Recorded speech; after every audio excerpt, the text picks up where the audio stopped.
Okay. Chanello, and I did that thing, didn't I? See, that's why I was listening. Can you get a blanket, David? Watch it. Now?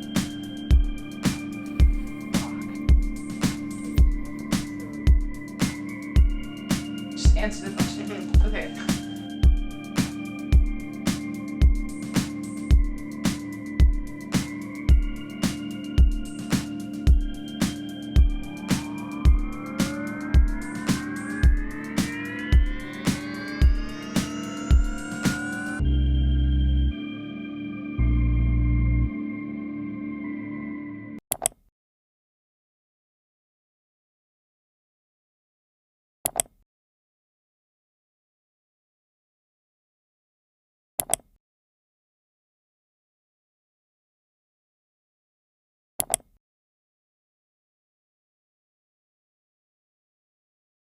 My name's Fiona, and I am 20 years old.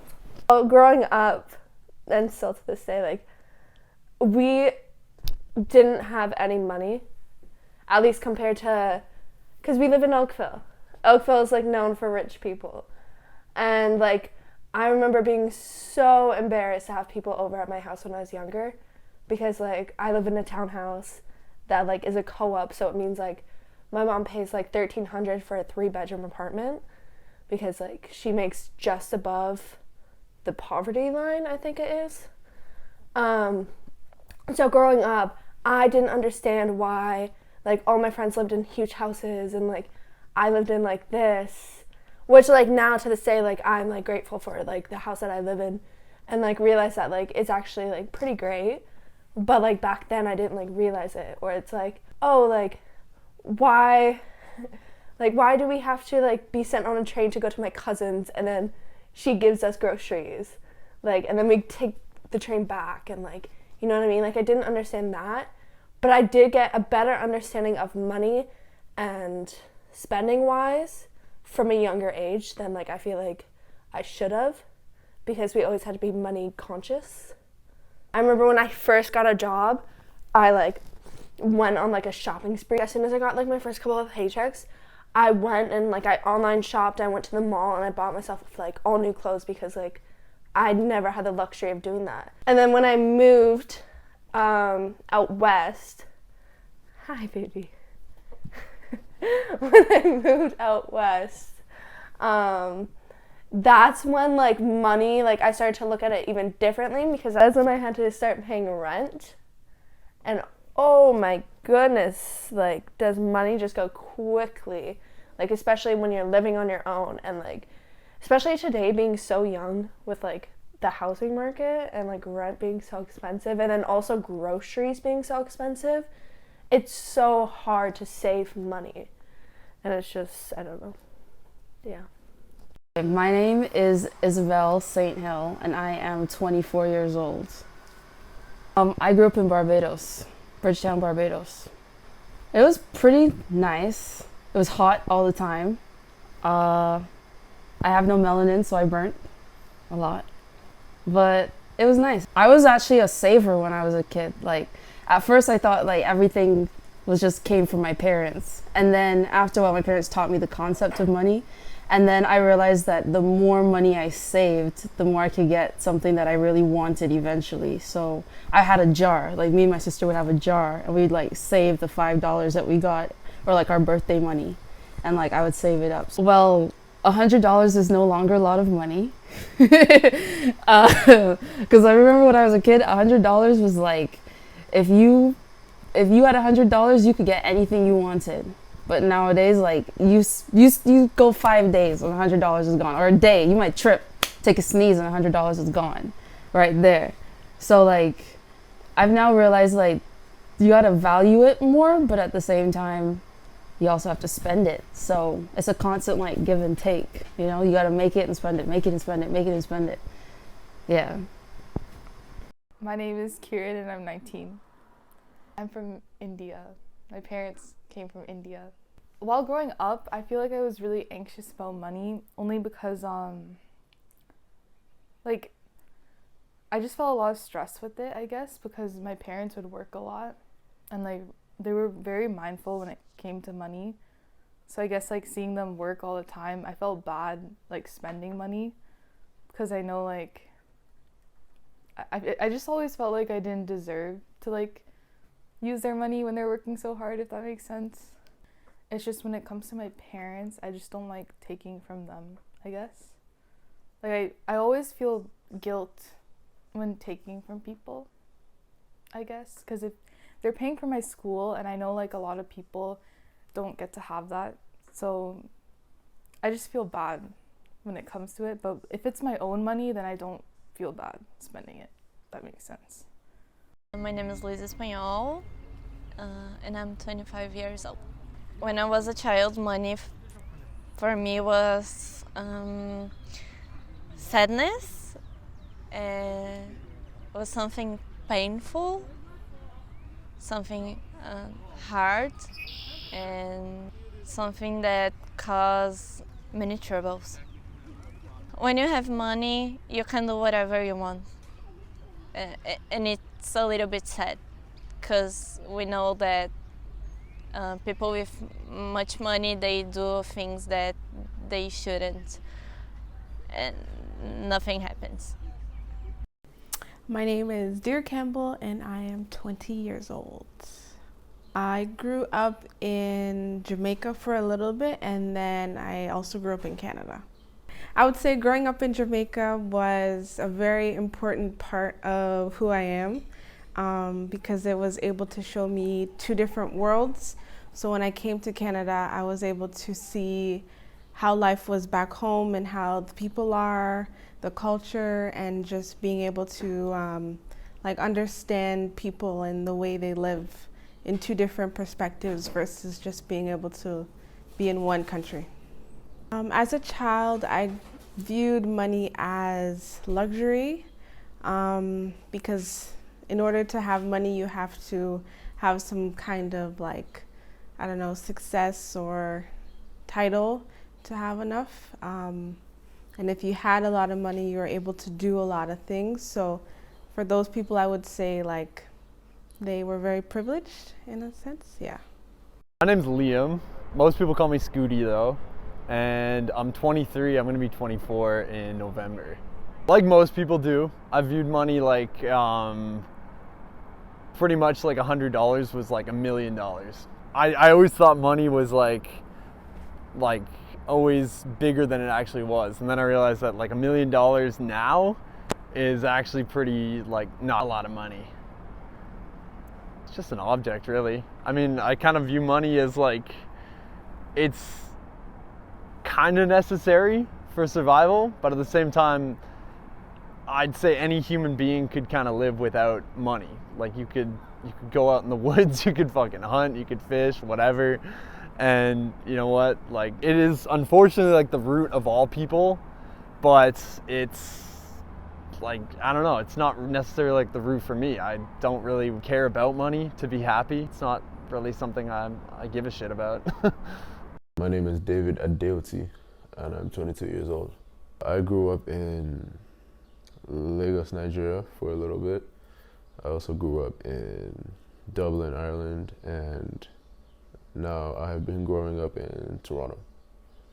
Growing up in Nigeria was, from what I remember, it was definitely tougher than, I guess, growing up in other places around the world. It's always going to be home for me. People look like me there, you know, talk to like me. I viewed money as more of an outlet to open up specific doors that were locked, because money answers a lot of things, almost everything. And you know, growing up as a child, there was a lot of things I wanted, like, you know, maybe just even boots to play football, which over here they classify as soccer. But you know, boots, you know, maybe the latest consoles and things like that. Just various things that even my friends, people close to me had, and I didn't have it at the time. But if I had the money, or if my family had the money, we would have been able to access these things. So it's just, I just saw it as an outlet to gain things that I needed at the time. And yeah, I never really idolized it or anything like that. I still don't. It's just an outlet to achieve or do a little bit more and have an extension to like yourself and your arm or your reach in a sense. Like I said, it answers almost everything, but not everything. There's things that money can't fix. Like money can't fully fix your happiness. It can't really fix the love in a relationship. So in being able to experience certain things in life, sure, it can.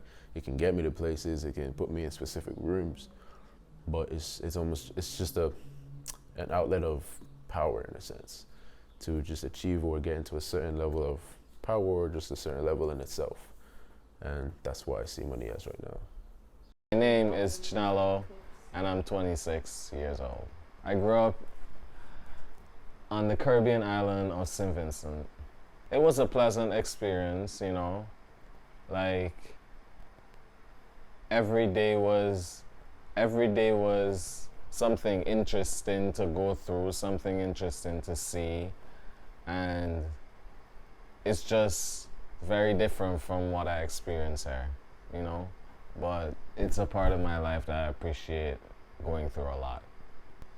My parents kept me separate from the stress aspect of money, but I still knew how to take care of it, not waste it, you know, and store it for the future. My name is Tori and I'm 18 years old. It was definitely something that my family had to work for, and I knew that they worked hard to get it, but I also didn't think much of it until I was, I'd say around like 12, and then I started to notice like money like in the world. It's something that we all need to survive, and some people get it a lot easier than others, I think, and some people treat it a lot, like people treat it differently depending on who you are.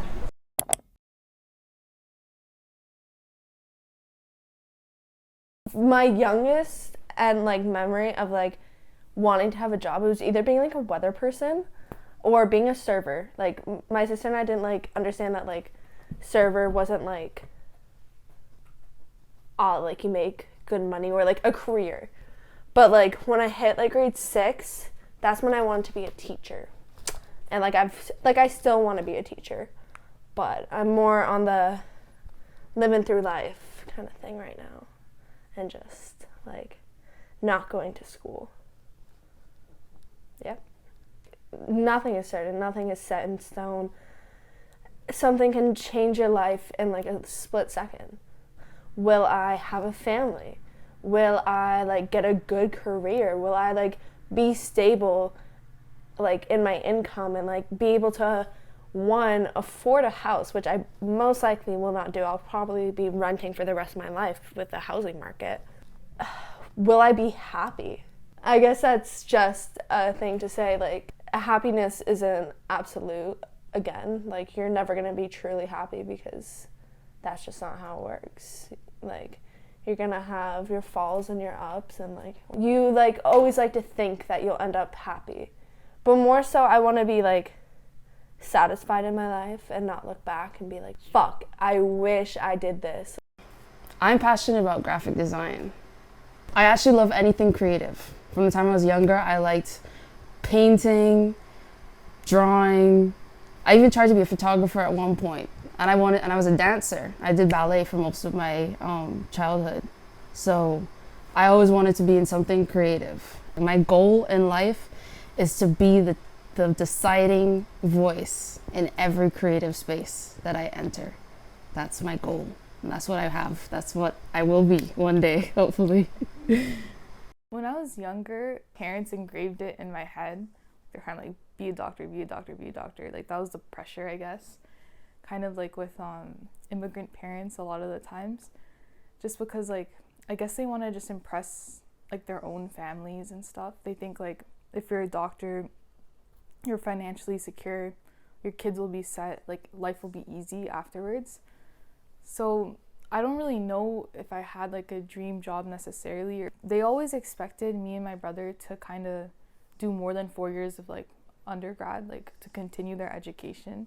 They just wanted us to like further our education more and more because they thought that's how like you become financially stable. But since my brother kind of messed up his like last few years of school, and he ended up taking a different route, but he still ended up like okay, ended up making a lot of money now. So I guess like now my parents are more lenient when it comes to education, because they see now that like you don't need to do school in order to be well in life or be well off. I came to Canada because of my boyfriend. In terms of opportunity, I thought to be easier.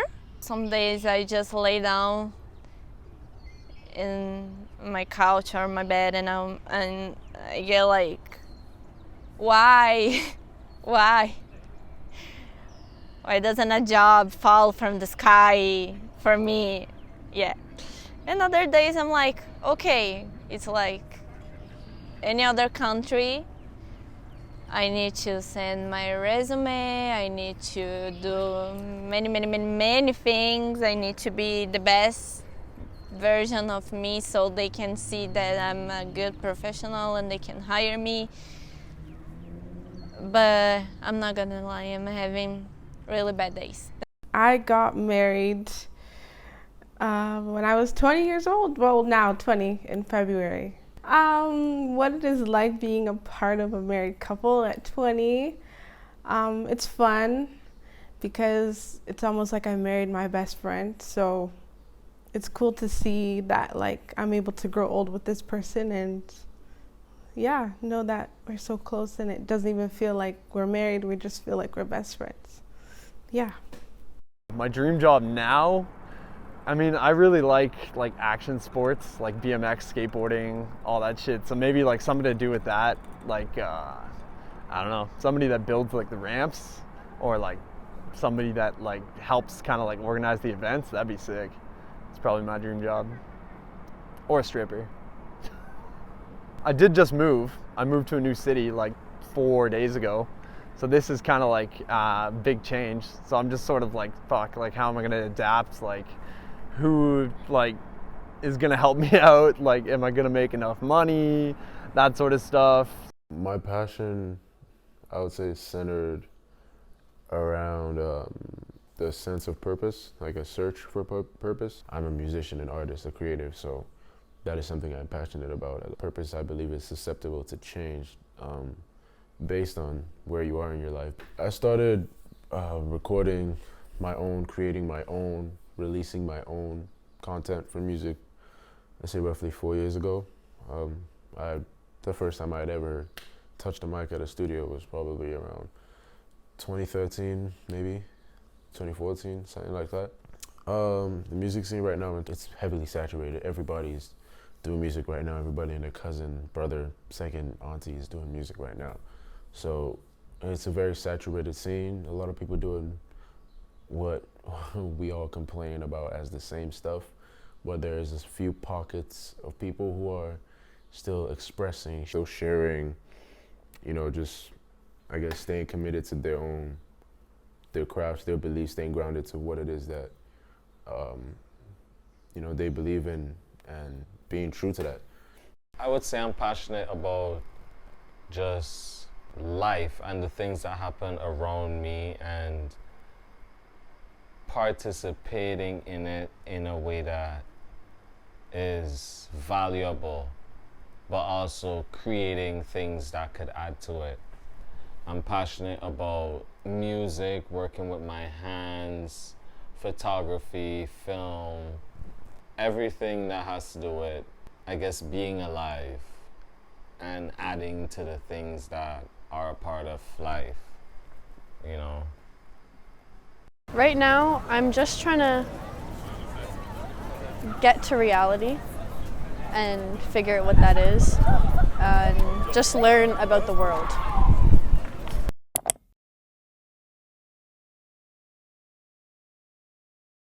What's your least favorite thing about post-secondary education today? That it costs money, that it's not free. Post-secondary education, Like a lot of it is, it's very fucking expensive to get into, for one. Like you have to like drop so much money on textbooks, on housing, on semesters, on everything. You're already like in fucking debt by the time like you're already like a year in. I don't like how it's so crowded and cramped. Like the schedule organization for that is just like, I don't know, it's not really that good. I don't think it's very helpful for a lot of kids to kind of like succeed. What I dislike about the school system would probably be how, I guess, rigid it is. Very systematic. Your intellect and just how smart you are is based off what you can memorize through the years or the terms, and not what you actually know. At least that's how I felt. Felt like we were taught things, we could have been taught more. Just, I guess, home skills, for instance. You know, investment, not excluding like the usual like math, science and all that, and English and all that, but along with that. Stereotypes in middle school. I feel like teachers didn't care at all. I remember like my teacher made me and the only other brown girl stand up in front of the class and like compared our features and shit. She like compared our features and I just felt so humiliating because we were like the only two brown people in our classroom.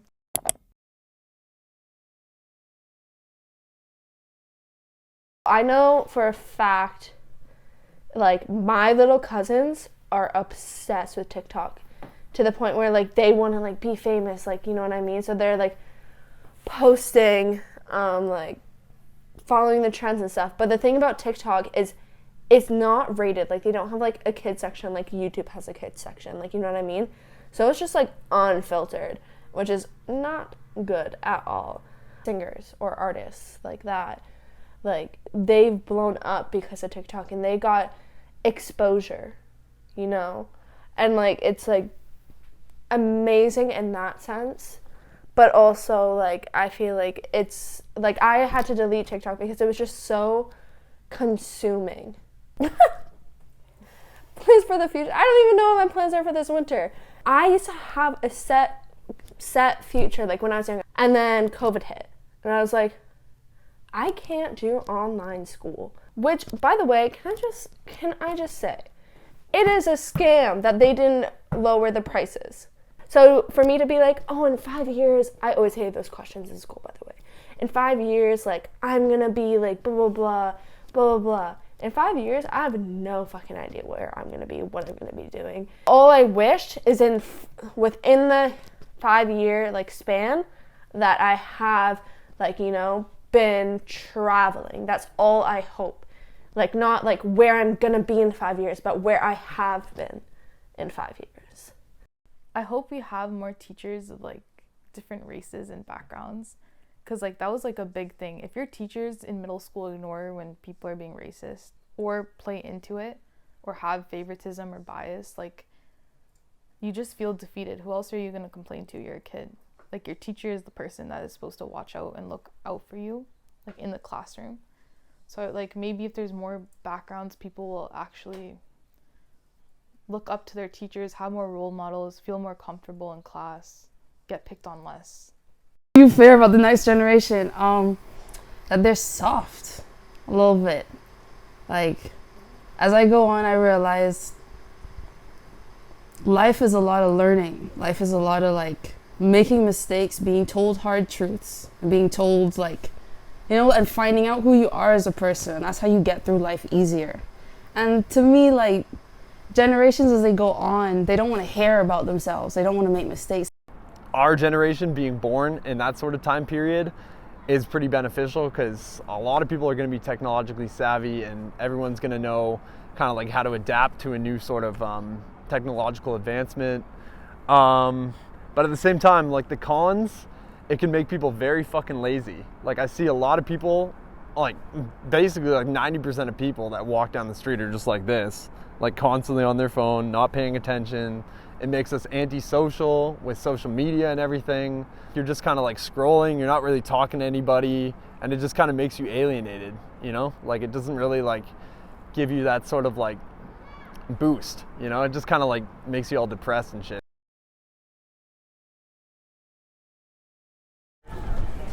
I think that it's disconnecting us from from each other, And I think that it's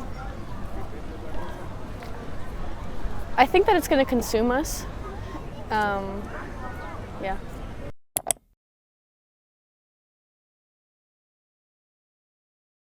Huh. I don't know. Because I have moments where I am a sad person with happy moments, but then I have moments where I'm a happy person with sad moments. Even though I have sad moments, and there's a few, but I feel like I always look for the positive in things. Like, I see the little things that it has shaped me to be.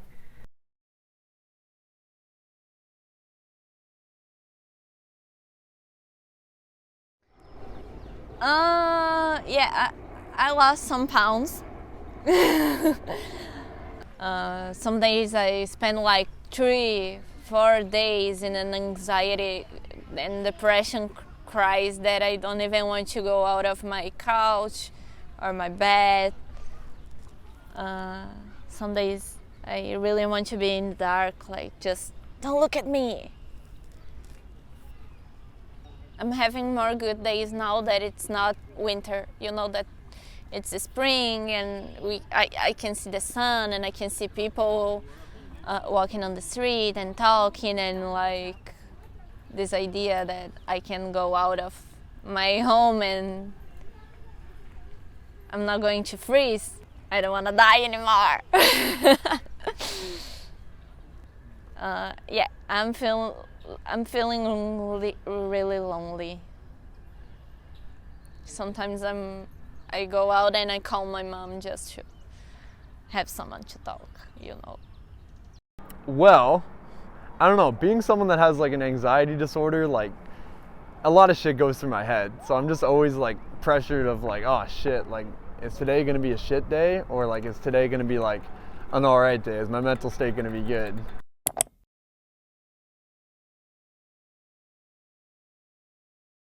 Nothing. I don't look at like things or people as like hope. I don't mean it in a bad way, in a sad way. It's just nothing gives me hope. Because if you have hope, then you will be let down. So it's like, I'm just gonna be grateful for what I'm given and what I can give back. What gives me hope? Dang. I mean, I'm hopeful about a lot of things, so like I have a lot of hopes for my personal life and a lot of hopes for how I want to be and where I want to go. Like that gives me hope. Like one day I'm gonna be a better version of myself than I am today. Like I'm gonna be someplace else, like not like different or wild or anything like that, just like someplace better because I'm trying to grow. And like that's very hopeful, I think. I feel like my brother, the fact that he like made it through everything, has such a good job and income right now, it like shows me that I don't need to be so hard on myself when it comes to school. Like that's not the end all thing for me. When I'm in my bad days, what gives me hope is usually my boyfriend that looks at me and said, come on, like it's just a bad day. If I'm not expecting anything, I can be like ungrateful with the things that are going to come to me. So something needs to come, even if it's not what I'm expecting, you know. If no one gives you opportunity, give yourself an opportunity. Firstly, I say God, he gives me hope. And my family and friends, they give me hope as well, because I'm able to see where they were and then see where they are now and just see like, wow, that's before and after. Is crazy to know how you're able to just completely transform and be who you are versus how you started out. Stuff that gives me hope is like the fact that there's, no matter what like you say or think, like there's always going to be someone out there that kind of like thinks like you. If you're struggling, if whatever, if you're going through a hard time, you know, there's always someone out there that's going to be like you. So that kind of gives me hope. What gives me hope is definitely my beliefs, my experiences in life, seeing the crazy stuff I've been through, the near-death experiences that I've been through, sickness, health, all of that stuff I've been through to where I am now. I don't know if there's a specific thing that gives me hope, but I'm hopeful for the future and the things that I could do to make it better for myself and the people around me. That's pretty much what I could be hopeful for. You know, like, I don't really have control over everything else in the world that could make you hopeless if you look at it. What gives you hope? Kids and seeing like just like small good interactions and, you know, like people, being around people.